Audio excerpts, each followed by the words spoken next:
السلام عليكم، ازيكم حبايبي؟ عاملين ايه؟ يا رب تكونوا بألف خير. نعمل النهارده مع بعض البصل المخلل بأسهل وأسرع طريقة.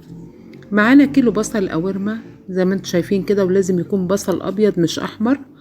تمام. في حلة على النار فيها 4 كوبايات مية مغلية، معاهم 4 معالق خل بالشكل ده كده، ومعلقتين ملح. تمام.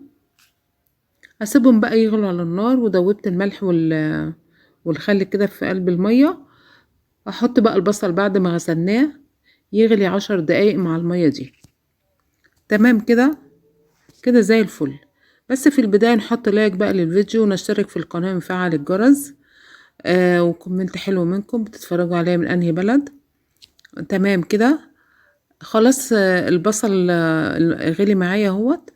يبقى اطفي عليه ونشطفه بميه ساقعه عشان نوقف عمليه الايه، الميه السخنه دي ما تخلوش مسلوق.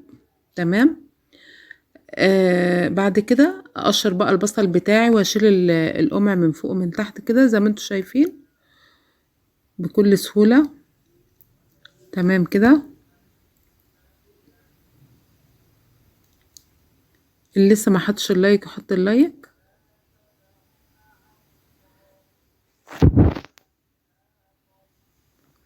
تمام كده. اكمل بقى البصل تقشير وارجع لكم بعد ما قشرنا البصل. تمام بالشكل ده كده. الميه المخلل اللي احنا غليناها فيه خلت لونه فاتح وحلو. نجيب بقى 4 كوبايات ميه مغليين ومبردين، معاهم كوبايه خل، معاهم كل كوبايه ميه عليها معلقه ملح، يعني 4 معالق ملح ومعلقتين سكر. تمام كده. هدوب بقى السكر والملح كده في الميه اللي مغليه وبردناها. تمام بالشكل ده كده. تمام كده. وعندنا بقى البرطمان بتاعنا. هحط الاول مع محلول التخليل معلقتين هريسة. تمام.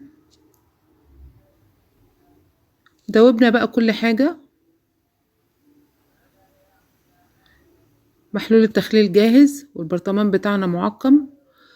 عقمناه ازاي؟ حطينا فيه مية سخنة ودلقناها. تمام. هحط بقى البصل كده في البرطمان بالشكل ده، وهحط عليه محلول التخليل. تمام.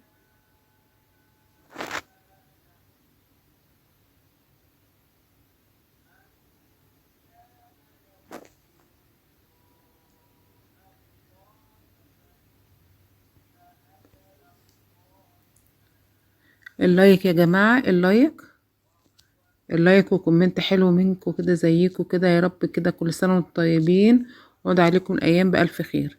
نحط بقى محلول التخليل كده على البصل بالشكل ده كده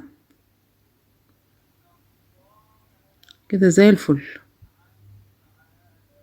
تمام كده. نغطيه بقى كويس ونحبك عليه عشان ما يدخلوش هوا، ونسيبه بقى 5 أيام. وشايفين شكله عامل ازاي. يا رب الفيديو النهارده يكون عجبكم.